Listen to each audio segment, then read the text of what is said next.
La familia no solo representa a un grupo de personas que tienen un vínculo de sangre, sino también a un grupo que nos provee de apoyo emocional y relaciones afectivas estrechas que modelan nuestras relaciones futuras y nuestras formas de enfrentar la vida.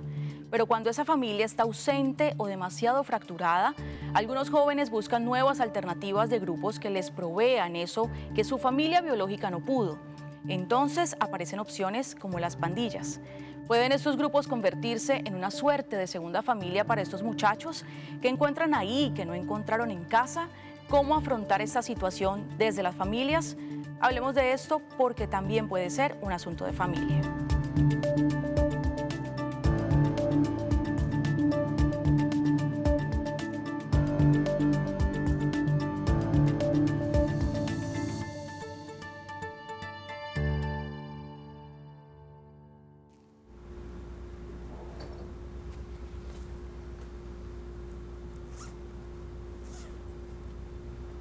Jason, ¿Qué hubo, ma?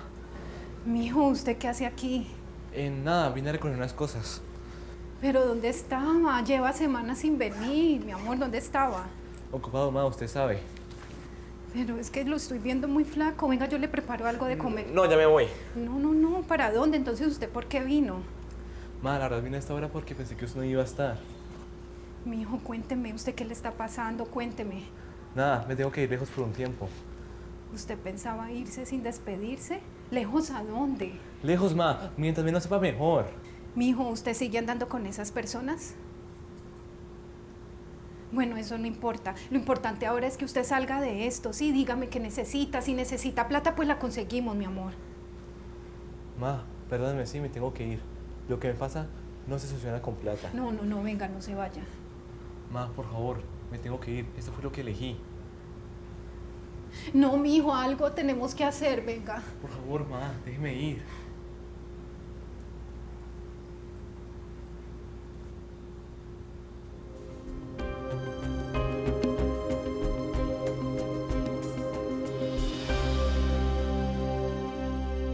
Hablemos sobre uno de los principales temores que normalmente tienen las familias cuando sus hijos empiezan ya a crecer, ¿no? Cuando están en la adolescencia, en la juventud, y es que se vayan, digamos, por ese mal camino, como comúnmente se conoce, y es ese temor permanente de que caigan en la drogadicción, de que lleguen a pandillas, que pertenezcan a grupos de jóvenes que, digamos, comiencen a hacer también con actos delictivos y que estén de por medio de esos actos. ¿Qué tanto además como familia también al mismo tiempo tenemos que ver con que nuestros jóvenes lleguen a esas circunstancias? Ya. Bueno, un saludo cordial para toda la teleaudiencia y queríamos de pronto compartir un poco acerca de esos temores que usted está expresando. Pues prevenir es mejor que lamentar. Cuando una familia previene que su hijo caiga en la drogadicción, la prostitución, en el alcoholismo o en la vida de calle, pues tiene una garantía de que va a tener un ciudadano de bien, ciudadano normal, digámoslo así, porque cuando una persona cae en la drogadicción no es normal, ya es un indigente, ya es una persona que no es del agrado de la sociedad. ¿Qué tanto tenemos que ver las familias tal vez, Blanca? Bueno, la familia es la base fundamental de la sociedad. En estos momentos la familia pues está como muy, como no... Como fracturada. Sí, fracturada, no está muy unida. Porque en los tiempos que me tocó a mí, mamá estaba en casa, el cuidado de sus hijos y papá salía a trabajar. En esos momentos mamá y papá tienen que salir y los hijos quedan solos, hay muchas veces al cuidado de otras personas y por ende pues muchos jóvenes con el cuidador hay veces pues, suceden cosas, ¿no? Que puede ser abusos, maltrato y muchas veces ellos recurren pues a las drogas por esas circunstancias. O también normalmente son como abuelas, abuelos que al final tampoco son tan firmes con los límites. Aportando lo que decía nuestra amiga Blanca, es real. La familia, para mi perspectiva, es una institución que la creó Dios. Si uno va a leer la etimología, según la teología, pues Dios creó la familia en el Génesis, varón y hembra. Pero también a través de muchas leyes, muchas cosas han divergizado eso o han malinterpretado, digámoslo así, para que me entiendan mejor. Y la familia ya no son las familias unidas. También la falta de recursos económicos hace que una familia se esclavice del trabajo y abandone la crianza de los hijos. Entonces hay muchos factores que deterioran ese núcleo familiar. Alexander, ¿tú a qué te dedicas? Pues en el momento soy asesor y representante de futbolistas, ¿Cuántos años tienes? 35 años. 35 años. Tú tienes una historia de vida muy particular, también hablando un poco sobre este tema de las pandillas, de las drogas. ¿Cómo fue ese proceso? ¿Cómo caes tú en medio de este círculo?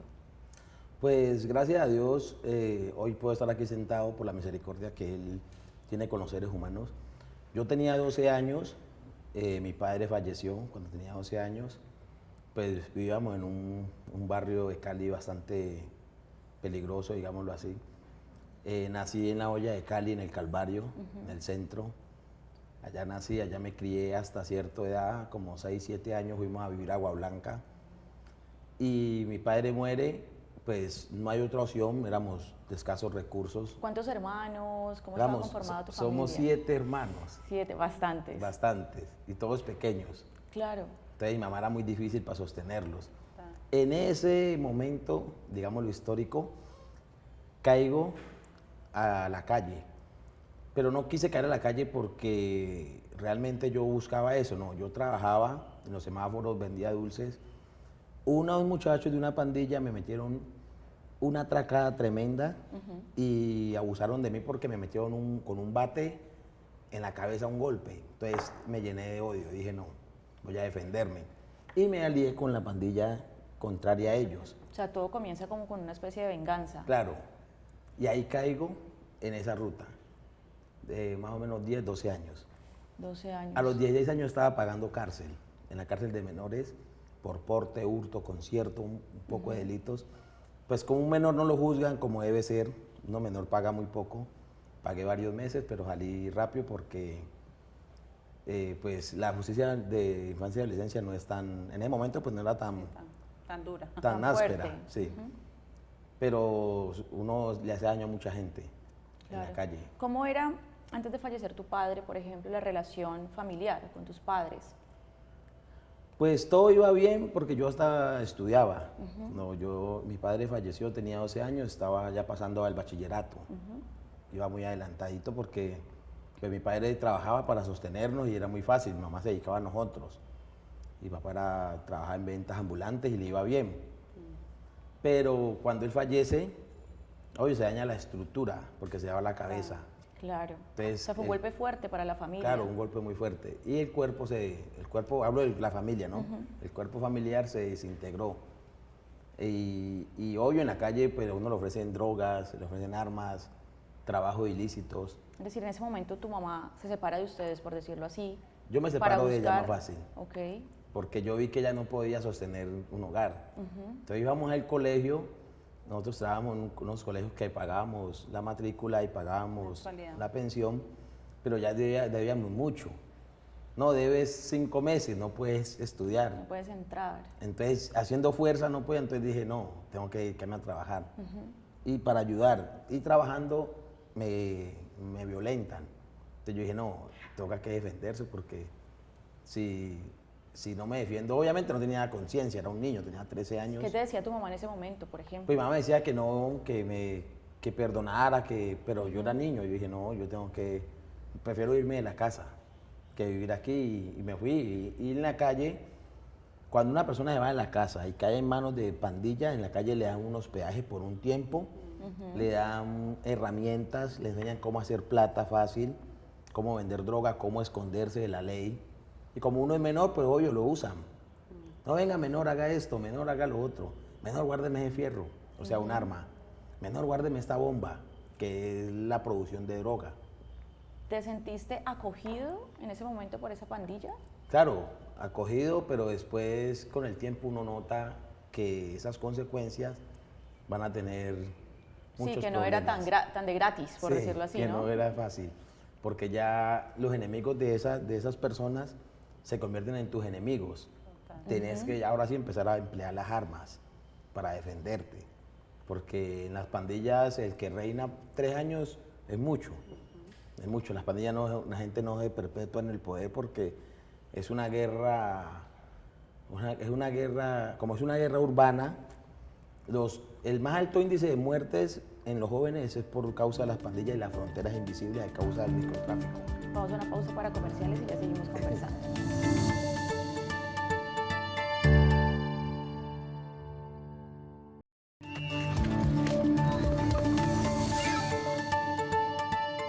¿Sentiste, Alexander, en algún momento que era como una segunda familia, esta pandilla? Claro, porque cuando uno se siente que lo tratan bien, pues obviamente uno se queda allí. ¿Qué era tratarte bien? Pues tratarte bien, menor, ¿qué te falta? ¿Qué necesitas? ¿Qué quieres? Háblame, pero todo lo que a uno le dan es con un objetivo de que tienes que cumplir también otros propósitos. Sí, hay que pagarlo de alguna manera. Sí, no en el momento, pero sí están invirtiendo para tener de pronto un sicario, tener un jíbaro en el proceso. Pero en ese momento sentías que eran cosas que te faltaban en tu hogar Claro, también, ¿no? era como, no tenía, me dieron como para vivir un segundo piso con otro muchacho, nos daban la comida, a cambio nosotros vendíamos droga, ¿me entiende? Y también nos rebuscábamos, pues trago, licores, pues todo eso lo comparte uno en la calle, porque pues eso lo ponen, digamos así, las personas. Daniel, tú ahora haces parte de una fundación. Digamos que en algún momento también estuviste vinculado a ese tema de las pandillas. ¿Cómo fue? Pues en ese momento, cuando me vinculé, más o menos tenía por ahí unos 16 años, 17. Eso fue un corto plazo, pero en ese momento pues lo que uno vive en esa vida es muy hostil, porque pues se ve lo que son drogas, se ven lo que son armas, se ven lo que son pues la violencia, y pues todos sabemos que eso no trae nada bueno, ¿no? Y es bastante hostil, como te dije, o sea, eso es vivir en esa zozobra de que no poder estar con esa tranquilidad porque no puedes de pasar a un lado a otro porque te puede pasar algo. ¿Cómo llegas a esas pandillas? ¿Por qué? Por la influencia, ¿ya? O sea, uno en el momento en que empecé a consumir, porque pues como te había comentado que había tenido un proceso con la drogadicción, empecé a consumir y pues eso acarrea otras cosas más, ¿no? Esa es como la puerta de entrar a ese mundo. ¿Qué estaba pasando en tu familia? Era bastante pésimo porque pues para nadie es un secreto que uno en ese mundo pues la familia no vive tranquila, ¿ya? Ella no puede ir tranquila porque pues digamos uno por desobediente pues a qué hora va a llegar mi hijo, o que me llamen y que le haya pasado algo, todas esas cosas. Pero de cierta manera te sentías solo, tal vez, poco acompañado de ese hogar. Pues solo no en sí como tal, porque pues siempre yo tuve ese apoyo independientemente de la situación que fuera, ¿ya? Sino que fue más por decisión mía. Blanca, tú eres directora de esa fundación. ¿Cómo Sí. se llama la fundación? La fundación se llama Harold Lazo el Legado, pues inicialmente se llamaba Guerreros de Dios, pero mi esposo fallece y en honor a él se le coloca Harold Lazo. Ustedes resocializan a estos jóvenes. ¿Qué te encuentras cuando los ayudan en cuanto al tema familiar? Unas familias muy disfuncionales, ¿no? O sea, hay demasiadas familias disfuncionales, pero también hay familias muy unidas, que hay veces decimos, ¿por qué pasa en este hogar? Por lo menos tengo un caso de una niña que la familia es súper unida y no entiendo ya por qué cayó, pero ella dice que de pronto es la rebeldía, ¿no? La rebeldía, querer conocer otras cosas, tener la libertad. Por lo menos ella me dice, yo a la de tanta edad hacía tal cosa, yo de mi casa no salía a los 12 años, yo no sabía qué era la calle. Yo vine a conocer pues la calle, pues no calle lo que ellos que han consumido, sino cómo es salir con las amiguitas a los 19 años, porque no me lo permitían. Yo he tenido una familia de una mamá de reglas muy estrictas, entonces mi mamá siempre me dice, yo creo que ustedes no llegaron a consumir drogas por la manera de que yo soy, ¿no? Es una mamá bien estricta. Pero entonces igual termina en la calle. ¿O cuál es el caso de ella? Ella, la chica, sí, claro, ella se reúne ya con gente que no debe y comienza una vida de libertinaje, de experimentar la droga, pero hay una mamá que sufre, ¿no? Una mamá que sufre, un papá que sufre y finalmente ella cae, pues ella reconoce el error que está cometiendo, las fallas que está teniendo en su hogar y ella se interna. En ese momento ella estaba interna en la fundación y ella sabía todo lo que estaba perdiendo por el consumo de sustancias psicoactivas. Digamos que son casos como muy extremos, ¿no? A veces es como el abandono total familiar, pero en otros casos es este que también es como una sobreprotección, de cierta manera. En algunos momentos, de pronto le cohibía muchas cosas y entonces ella quiso como tener esa libertad que no podía tener, ¿no? Como que nunca se habló, tal Sí. vez en la familia. Sí, fueron, pues, hay unas familias que son muy, o sea, como muy abiertas y también abusan. Hay hijos que abusan de esa libertad y hay otros, pues, que de pronto quieren experimentar cuando no les dan esa libertad. Alexander, ¿en qué momento sales de allí? ¿Cómo lo lograste? Pues la verdad, siendo sincero, yo salgo de la vida de la calle porque ya muchos amigos habían muerto. Otros estaban pagando una condena de homicidio, tráfico de droga, porque pues la policía de los barrios identifica quién vende droga. Porque uno todo el día en una esquina parado, sin hacer nada, ellos le dicen a uno, vos todo el día aquí parado y nada, vos o vendés droga o vivís del hurto. Entonces hubo un momento que empezaron a coger a todos mis amigos y a otros los mataron. Ahí me hicieron un atentado con una 9 milímetros, me dispararon 14 impactos de bala, pero en el momento que me hacen un atentado, días antes, una señora me había hablado del Evangelio. Entonces ella me dijo, cuando usted lo vayan a matar, me dijo, porque usted tiene un espíritu de muerte. Entonces yo dije, ¿cómo así? Entonces ella me dijo, cuando usted lo vayan a matar, diga, hay poder en el nombre de Jesús. Y eso fue como un día jueves, que ella me dijo, y a la otra semana, como el martes, me llegaron, yo daba una 115, me llegaron unos menores también, como se dice en la calle, y me han pagado, entonces ellos llegaron a cobrarme, a matarme. El primer impacto pega en la llanta trasera, entonces yo me tiro de la moto y me voy a esconder en un carro, pero cuando yo me voy a esconder en el carro, hacen otro disparo y los vidrios del carro caen sobre mi espalda. Entonces yo digo, no, esto es de verdad. Claro, ya entendí que venían por Ya mí. entendí el mensaje. Y yo andaba con un compañero, mi compañero lo hirieron, y él se metió a una casa, yo quedé solo. Yo salí corriendo, yo escuchaba que los disparos me pasaban por la oreja. Y adelante vi un señor cómo cayó porque lo hirieron, un señor que estaba, yo iba corriendo y el señor estaba adelante. Yo dije, no, esto es bala. Entonces ahí me acordé de la anciana, en medio de la agonía, porque yo dije, ¿será que...? Claro, no tenía salida, ella iba cansado también porque pues uno cuando está en agonía como que no sabe manejar la técnica de respiración. Entonces me acordé y dije, me cubro con la sangre de Cristo, hay poder en el nombre de Jesús. Dije así. Cuando me metí a un restaurante, el sicario entró atrás mío y dijo, ¿dónde está? ¿Qué se hizo? ¿Qué se hizo? Yo estaba parado ahí y la señora del restaurante me hacía así, como que, mire, el ballista atrás suyo. Y yo le decía a la señora que no dijera nada, que quedara callada. Cuando el sicario salió, se quedó así buscándome y al ratico llegaron 2 motos afuera del restaurante y le pitaban, le decían, movete que llegaron los tombos, los tombos. Entonces el muchacho salió y cuando yo miré para atrás, para afuera, los sicarios de la moto, o sea, los motorratones, como dicen en la calle, eran amigos míos. Entonces yo dije, ah, claro. Y cuando salí, ya venía la policía, entonces los persiguió y se formó un enfrentamiento entre ellos allá. Yo me devolví, porque yo sí estaba lleno de odio, yo dije, ah, claro, me van a matar ellos mismos. Entonces me devolví y fui a mirar cuántas, por donde yo venía corriendo, fui a mirar cuántos disparos me han hecho, porque yo dije, como me hicieron unos tiros, depende de los tiros que me han quemado, así mismo yo les voy a bolear balas, como dice uno en la Seguías calle. pensando en la venganza. Claro, ya estaba armando mi venganza en la mente, porque pues trabaja con personas serias también, que eran organizaciones, en ese momento pues había una guerra que era Montoya y Varela, y uno era vendetta de esa gente, ¿me entiende? Y cuando yo me fui a recoger, alcancé a recoger 14 vainillas de 9 milímetros. O sea, me han quemado más o menos 18 tiros. Y en ese momento dijiste no más. Claro, en esos días ya entendí, iba a coger venganza, pero después Dios me habló. Dios me hizo entender que si seguía, iba a morir en eso, porque Él me estaba previniendo que me muriera, porque Él sabía que yo había caído a esa calle, pero no porque yo busqué eso, sino por cosas que le pasan a un ser humano. Vamos a conocer otra historia en el podcast de Manuela y ya seguimos conversando.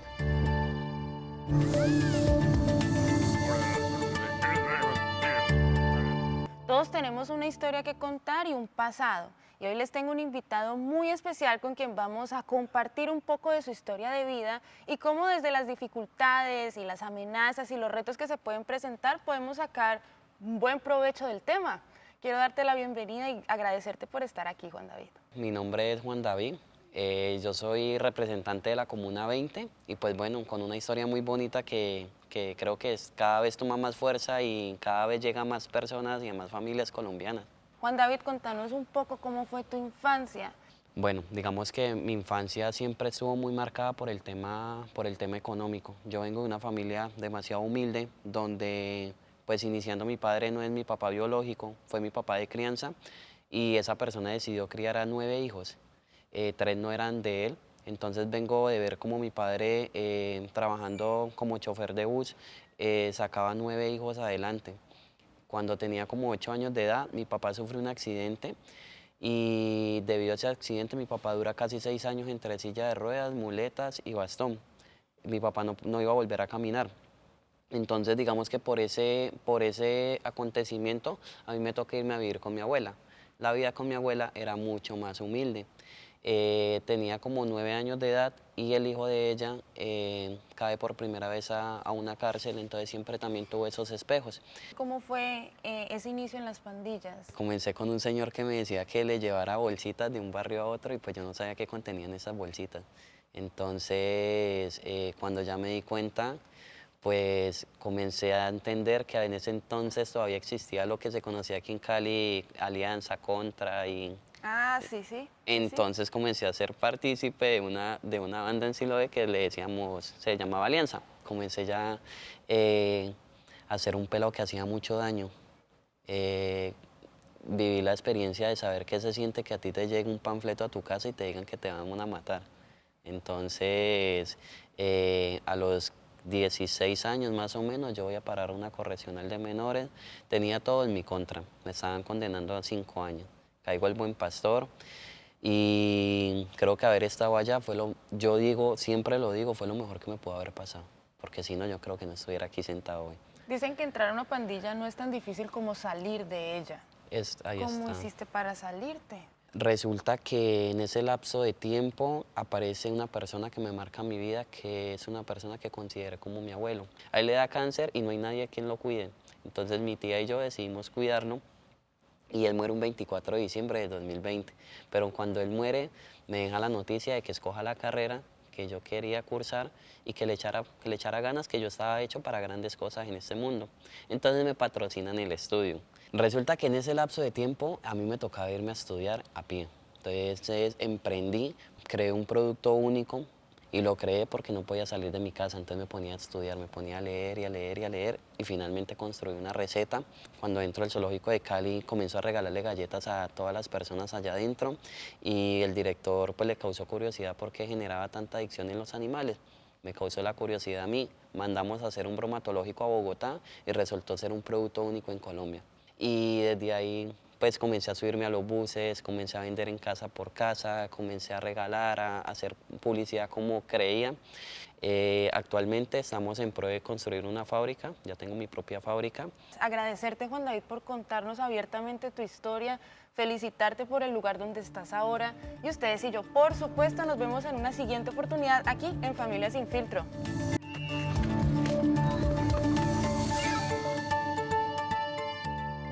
Carol, como psicóloga que también trabajas en este tema de la resocialización de jóvenes, ¿qué te has podido encontrar en estos casos cuando ellos ya quieren salir como de ese mundo, de esas pandillas y de todo lo que se encuentran en la calle? Bueno, la verdad son varios retos, entre esos comenzar a trabajar sobre todo en el ámbito familiar, porque nos encontramos con familias que ya están cansadas de pronto desgastarse también con la problemática del hijo, del sobrino, del nieto, pero no saben cómo trabajar con él, ya no saben qué más hacer, porque entonces desde el amor y también desde la desesperación comienzan a cometer errores, de pronto normalizar el consumo, familias que le llevan el consumo a la casa para que no salgan y no se expongan afuera, entonces se convierten en familias coadictas. Claro. Entonces ya son familias que no saben cómo manejar la situación, los ingresan a proceso, pero no aceptan que ellos también necesitan tratamiento, que ellos también necesitan cambiar muchos comportamientos que no afectan solamente a la familia, sino al paciente y al tratamiento del paciente. Es que digamos que uno como familia como que intentaría cualquier cosa, ¿no? Cualquier cosa para que pues ese familiar o esa persona esté a salvo, segura. Y digamos que son medidas desesperadas, como dices. Sí, incluso nos hemos encontrado casos tan extremos de familiares que han consumido para saber por qué el hijo, por qué el sobrino, por qué el nieto consume. Llegaron, digamos, a esos extremos. Previo a eso, ¿qué puede estar pasando para que jóvenes, por ejemplo, como Alexander, caigan en estas pandillas? ¿Cómo es ese contexto también antes de que ellos lleguen a la calle? Pues, como les expresaba Blanca anteriormente, muchas de las familias son familias disfuncionales, de pronto chicos pequeños que se tienen que quedar con la abuela porque no hay nadie más que los cuide, porque mamá y papá tienen que trabajar para poder comer. Entonces a veces son familias extensas de muchos hijos y son hijos pequeños que también siguen como el ejemplo de salir de la casa, rebuscársela, pero entonces se quedan los más pequeños como desamparados. Claro. Entonces, desde el mismo ejemplo que viven en las escuelas, en los colegios, pues comienzan, digamos, a tener estos mismos ejemplos de sus pares, porque quieren encajar, quieren ser personas que los quieran. Entonces, claro. Como pasan tanto tiempo solos, pues entonces buscan refugio en los amigos. Entonces muchos de esos amigos son los que comienzan a consumir y ellos, para que los sigan queriendo, digamos que se terminan enredando en todo este proceso. Se vuelven como su segunda familia, como le preguntaba yo a Alexander, como esa familia alterna tal vez, Carol. Sí, correcto. Entonces son personas con las que cuentan, con las que comienzan a sentirse queridos, hacen parte de algo. Entonces digamos que los chicos entre la adolescencia y un adulto joven lo que buscan es ser aceptados socialmente. Entonces aquí es cuando el vínculo de amigos viene a ser más importante que la familia. Se vuelve una familia alterna. Sí, total. Muchos jóvenes dejan su familia atrás porque ellos dicen que ellos realmente sí lo quieren. Él me quiere, él me da lo que yo necesito y tú no me lo das. Pues muchas veces muchas familias no lo dan porque no lo tienen, económicamente no lo tienen. Por lo menos en la fundación se vive mucho rasgos socioeconómicos, donde hay familias que tienen que llevarle un buen almuerzo, hay otros que no. Por lo menos tuvimos un caso que fue muy impactante para mí. Un joven por teléfono le dice a la mamá, mamá, venga, así no me traiga nada, pero venga y me visita, ¿sabe? También le dijo, mamá, como yo sé que usted no tiene para poder venir, hágame un arroz con huevo que yo me lo como con amor. O sea, uno se queda como que... Y hay otros que les llevan las zapatillas, el buffet, la comida más espectacular, y son personas súper groseras, agresivas cuando llega el papá, que por qué no le trajo lo otro y no se conforman pues realmente con lo que le dan, ¿no? Definitivamente ese vínculo familiar está roto. Demasiado roto. Y en el caso de quien quiere ver a su mamá es también porque necesita sentir esa protección que no tuvo de pronto años antes. Sí, y muchas personas cuando ya están internas, ahí sí quieren a mamá, quieren a papá, pero cuando están en la calle no lo quieren. Ya allá es que empiezan a quererlo y a valorar muchas cosas que de pronto han tenido. También cuando mamá le prepara sus alimentos y muchas veces 5 días, 4 días en la nevera y ellos en la calle, entonces no valoran esas cosas y allá adentro empiezan a valorar. Claro, esa cotidianidad, Alexander, ¿cómo es? Pues además del tema delictivo, ¿cómo es ese encuentro de pandillas, de esos integrantes? Pues en la calle uno, siendo sincero, en la calle usted no aprende nada bueno. ¿Qué socio? Háblame, ¿qué hay? Me lo pego, prendelo, me lo tomo. Son las frases de la calle. Esas son como es como la actividad principal, Sí. es decir, no hay más actividades en torno a... Usted no va a la calle, pues cuando yo estaba en la calle, amigos de uno no llegan de uno, vení, te trae esta remesa, te trae esta manzana, este banano, no. Trae una manzana para que le metamos un bareto y nos la fumemos. Trae un banano para que le metamos un bareto y nos lo fumemos. No hay un compartir más allá de eso. No. De sentarse, no sé, de charlar, de hablar A veces, del día a día. Sí, a veces se hace, pero tiene que ir la droga de por medio. O sea, vamos a trabarnos y charlamos. Porque las pandillas no hablan de proyectos, no hablan de familia, hablan de droga, de matar, de robar, planear siempre el mal. Es decir, ahí no hay como un desahogo en el tema de los problemas. Pues creo, yo, desde mi experiencia, yo no encontré, pues, como amigos así, que yo podía decirle, ves, que yo quiero estudiar. No, porque todo el que yo llegaba era, bueno, hay que matar a Julano, bueno, hay que robar, bueno, hay una plata por ahí. Vea que hay un mantiene, un flecho donde un señor va a sacar una plata de un cajero. Vea que acá hay un señor que está facturando tanto. Sí, no hay como esa confianza más allá Claro. de este tema. Entonces, en la calle, realmente el que diga a usted eso es mentiroso. Que en la calle usted va a ser escuchado, pero positivamente no. Es escuchado, pero no es valorado, porque a ellos les interesa que usted produzca para el mal. Claro. Cuando decides cambiar, salirte después de ese atentado y de todo eso que viviste tan tenaz, ¿cómo fue? ¿Fue fácil? ¿No lo fue? Es complejo, ¿por qué? Porque el cuerpo mío estaba habitado a las drogas. Yo consumía droga, yo me despertaba a las 3 de la mañana y tenía que consumir droga. Duraba 3 días, 4 días tomando licor, porque uno el licor le añade lo que es el perico, hablándolo así abiertamente, o la cocaína, o alucinógenos. Entonces eso le ayuda a uno a no conciliar el sueño y le evita como el cansancio. Entonces usted dura 3 días y consuma y consuma y consuma, ¿me entiende? Cuando usted quiere cambiar, el cuerpo empieza a pedirle a uno eso. Entonces me tocó un proceso porque pues, yo estuve hasta un proceso donde tenía una infección gastrointestinal interna por tanto consumir droga y la mala administración alimenticia. Tuviste que pasar entonces por un proceso como de desintoxicación. Como de 2 años, porque estuve en un proceso donde digo, casi era propenso a un cáncer de estómago. Claro. Y cuando intentas salir, pero ya hablando más del contexto de los otros integrantes de la pandilla, ¿qué te dicen? ¿Te detienen? ¿Es fácil? Claro, ¿No lo es? Es complicado porque uno tiene información.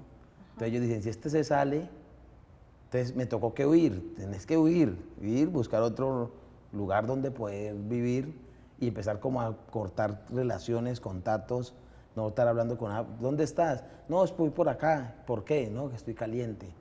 Cuando estos jóvenes deciden salir, ¿en qué momento lo hacen? Es decir, ¿tiene que pasar algo muy grave o tocar fondo para que puedan tomar la decisión? Cuando están cansados de estar cansados. Porque en muchas ocasiones muchos van, digamos, porque la familia les brinda el apoyo, pero ellos realmente no lo quieren hacer, o como decía el compañero, están calientes en la calle. Entonces van, se encierran un tiempo para estar, digamos, como amenizar el ambiente, pero vuelven a lo mismo y ellos ya entran, digamos, con una idea de estar, digamos que su intención no es directamente limpiarse o dejar las drogas. Pero llegan otros casos en los que están ya cansados de esa vida y dicen no más.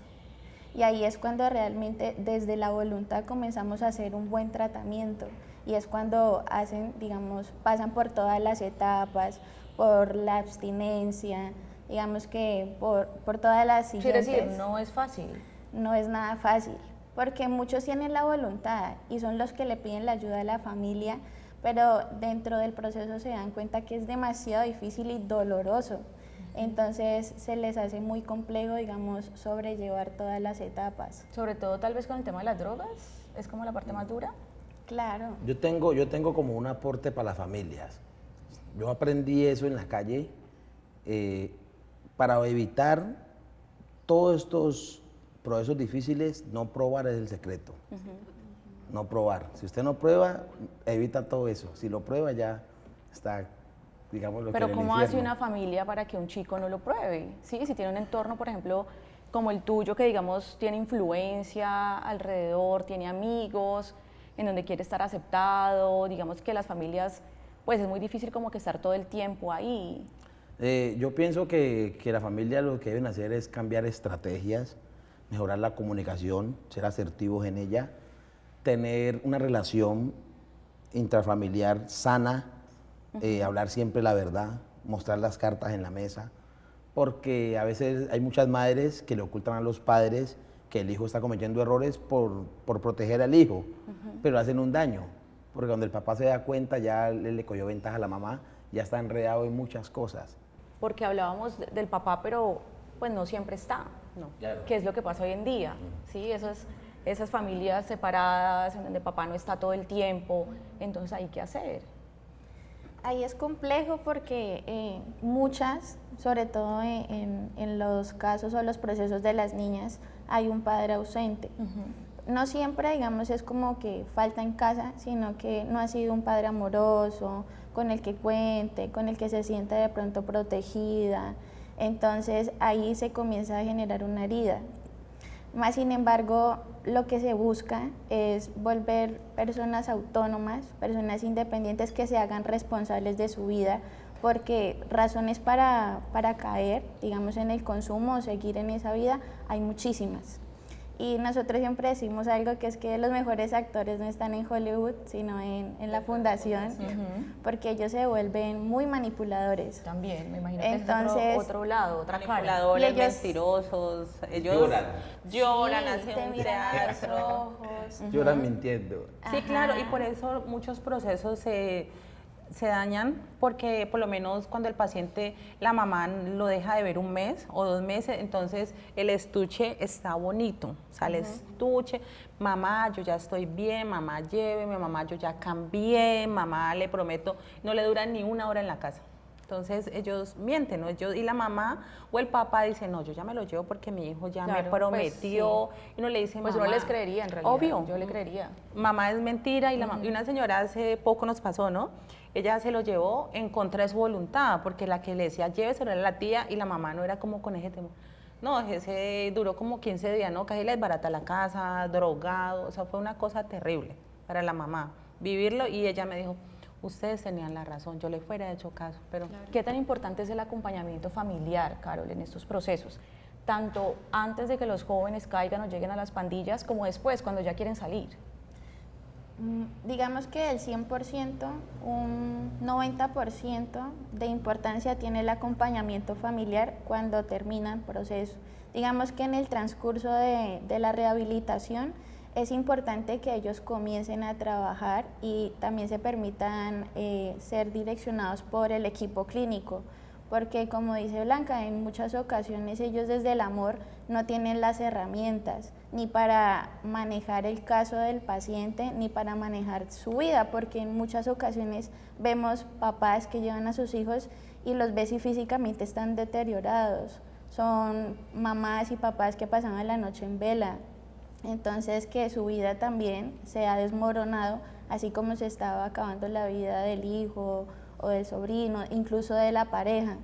Entonces llega un punto en el que ellos, dentro del tratamiento, así como se va trabajando con el paciente, también se debe trabajar con la familia. Entonces, como dice Blanca, hay momentos donde para ellos es muy difícil hacerse responsable o comenzar a modificar conductas, porque nos pasó, una familia retiró al paciente antes de tiempo y lo recibieron con una fiesta, donde había cerveza, aguardiente, bueno, un sinfín de licores. Y el chico le recayó. Claro, no y aporta para nada eso. fue por la misma familia. Entonces, cuando la familia quiere pero no tiene las herramientas, es como un ciego guiando a otro ciego.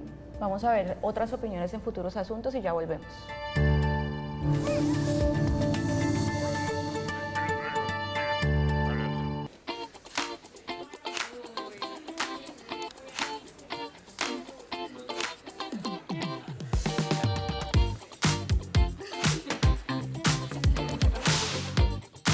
Mi nombre es Camila, estudio comunicación social, tengo 20 años y amo bailar.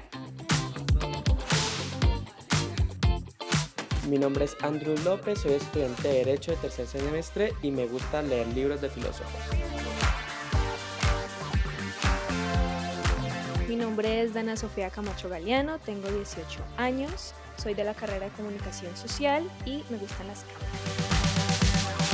Hoy vamos a hablar con 3 chicos con quienes vamos a tratar de entender un poco qué implicaciones tiene pertenecer a una familia donde hay un integrante que está en una pandilla. Chicos, bienvenidos al tema que nos apremia hoy. ¿Ustedes qué creen que es una pandilla? Como tú lo dices, ellos lo consideran una familia. hacen como lo que hace una familia porque sienten que en su casa no les van a dar el mismo amor, entonces como que se refugian en las pandillas, lo que ellos vendrían a hacer es su familia. Por la parte emocional, un lugar donde se sienten seguros, donde sienten la compañía y no se sienten solos. Al final todos tienen algo en común, que es, digamos, puede ser la ausencia de padres, maltratos en la casa o muchas veces hasta las carencias. Tratan de buscar como una solución. Entonces, pues, dicen que esa es la solución a sus problemas. ¿Vos cuál valor crees que está en juego cuando un familiar de nosotros entra a una pandilla? ¿Cómo eso empieza a poner la casa a vibrar? Bueno, yo creo que más que todo se ve como la decepción por parte de toda la familia, porque realmente pertenecer a una pandilla éticamente no está muy bien visto y también moralmente hacer las cosas que hacen no son correctas. Entonces, digamos, cuando tú entras a la pandilla por necesidad y ves que literal tus padres o tu familia no te apoyar y llega ahí la emoción de la decepción, entonces tú te metes más con la pandilla y claro, como los de la pandilla sí te van a apoyar, sí te dicen haz esto, etcétera, etcétera, entonces ahí es donde tú ves ese segundo hogar en la pandilla. ¿Qué casos podríamos tener en nuestra vida cotidiana que nos puedan ayudar a reflexionar un poco sobre las pandillas? Jóvenes muertos. Y eso es como lo que nos deja las pandillas. O tú vas, digamos, a un puesto de salud o algo, ¿cuántas puñaladas tienen en el día? ¿Cuántas riñas se pueden ver registradas en un CAI? ¿En tu caso alguna vez alguien se te acercó a proponerte estar en una pandilla? Pues la verdad, nunca. Sin embargo, yo estuve con un chico. Él lamentablemente cuando el tiempo pasaba, él cada vez se iba uniendo más a una pandilla. Lamentablemente a él lo mataron, falleció hace como 2 años y por unas malas decisiones y quizás porque no tuvo una orientación por parte de los padres, porque el papá de él estaba en la cárcel, la mamá no estaba presente. Entonces es algo que a mí la verdad me dolió porque a pesar de todos los problemas que yo tenía con él, es literal un compañero con el que crecí, un compañero que quizás jugué cuando era más pequeño, entonces es muy duro ver esa parte. O sea que en la realidad que ustedes han percibido es que de las pandillas no se sale vivo a menos que uno reflexione a tiempo. Debe pensar en su futuro y debe pensar en el dolor que le causa a su familia. Yo siento que una madre que tenga un hijo pandillero es algo que le debe doler todos los días de la vida. Espero que hayan disfrutado este tema y lo puedan conversar en casa. Nosotros nos vemos más adelante aquí en Futuros Asuntos. Chao. Chao.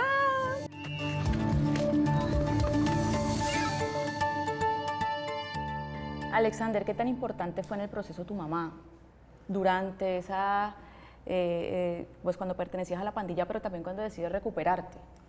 Pues con mi madre yo no tuve convivencia cuando estuve en la calle, porque siempre pues viví en la calle después de que me fui de la casa. Pero yo sé y tengo claro que mi madre siempre oraba por mi bienestar. Pues yo siempre le pido perdón porque sufrió mucho, sufrió hasta amenazas por actos que uno ha cometido. Entonces siempre ubican a la madre como para... Pero siempre mi mamá estuvo muy pendiente en la oración, pidiéndole a Dios que me guardara. Cuando yo decido cambiar, fue pues un motor, porque obvio, va a cambiar, hágale, yo lo apoyo y... O sea, ¿te reencontraste con ella? Claro. ¿La volviste a ver? ¿O cómo fue eso? No, yo iba a visitarla muy poco, porque mi madre vivía donde los que me han atentado, o sea, los que me indujeron a caer a las pandillas, eran mis enemigos. Entonces yo para verla tenía que irme a la casa de un hermano y que ella fuera allá. Entonces cuando yo decido cambiar, ella es obvio, un motor, vamos a hacer esto, mamá, vamos para fiscalía, mamá, necesito ir al médico, mamá, necesito... Entonces volvió a ser la madre que dejó de ser en un tiempo por mis actos. Entonces, obvio, recuperó su hijo, hasta el día de hoy es un apoyo total. O sea, fue importante sí, en ese proceso. Claro, en todo, porque la madre, para mamá no hay hijo malo. Carol, ¿qué tan importante es hablarlo abiertamente, todo este tema de las pandillas, de las drogas, hablarlo en familia como un método de prevención? ¿Se habla o no se habla? Claro. Las personas ven, digamos, como el consumo o drogas, rehabilitación como un tabú. Entonces, si no lo hablo no pasa, algo así. Sí, como los embarazos. Exacto. Entonces le tienen mucho miedo a eso. Más sin embargo, digamos que lo principal es comenzar a prevenir, y se puede prevenir desde tener la libertad de expresar cómo me siento en casa, como decía Blanca, de tener el espacio de preguntarle a mi hijo cómo está, porque digamos que el problema no es la droga como tal, la droga es un síntoma de un problema. Si tuviera solamente problemas con las drogas, se habla de un problema de solo sustancias, pero nosotros, digamos como equipo clínico, existimos dentro de la rehabilitación, porque el problema no es solamente la desintoxicación, sino todo lo que viene acumulando de tantos años, de pronto maltratos, abusos, un sinfín de situaciones que no ha resuelto, que digamos han sido factores para no saber gestionar lo que sienten, ni siquiera entender por qué están enojados, por qué están irritables, de no ponerle nombre a las emociones, de no saber manejar eso que está pasando dentro de mí. Entonces, si yo salgo con un proceso inconcluso donde no he trabajado todo eso, pues fácilmente vuelvo a lo mismo. En un hogar en el que hay poco acompañamiento familiar, como ocurre hoy en día, porque no es intencional, sino que tenemos que salir a trabajar como padres, ¿cierto? ¿Qué alertas hay? ¿Hay algunas alertas para yo detectar que mi hijo puede caer en un proceso de estos? ¿Puede llegar a una pandilla? ¿Puede llegar a consumir drogas?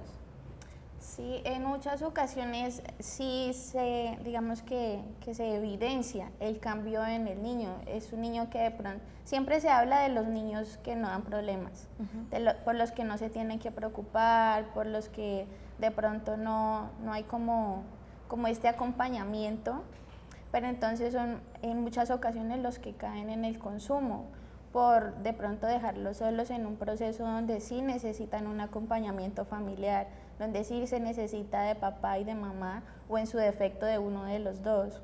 Entonces, muchas veces está el cambio en conductas. De pronto una persona que era tranquila, que era muy familiar, que de pronto en los espacios que tenían era muy amorosa, comienza ya a alejarse, a estar muy encerrada en el cuarto, a de pronto responder constantemente con evasivas o ser muy irritable. Entonces no es como dejar pasar eso o verlo solamente como una etapa que puede ser, porque la etapa de la adolescencia es bastante compleja, sino darse el permiso de comenzar a hablar, de ser un espacio seguro para el hijo. Bueno, entonces lo que te entiendo es que no necesariamente son los más agresivos, sino los más tranquilos. ¿O depende también? Sí, todo depende, o sea, no podemos como generalizar, porque se habla de que las drogas solamente afectan al pobre groseramente. No, realmente tenemos desde el estrato 1 hasta el estrato 6 y 7. Entonces, si hablamos de que esto puede, digamos, afectar a cualquiera de estrato, de ambiente, pues entonces sí es importante como poder brindarle este apoyo. Fundamental, como siempre, y como casi en todos los problemas que afrontan los jóvenes, el acompañamiento familiar, ¿no? Ser como ese espacio seguro de escucha y, por supuesto, permitirles hablar y dialogar sobre estos temas. Gracias por estar en Asunto de Familia.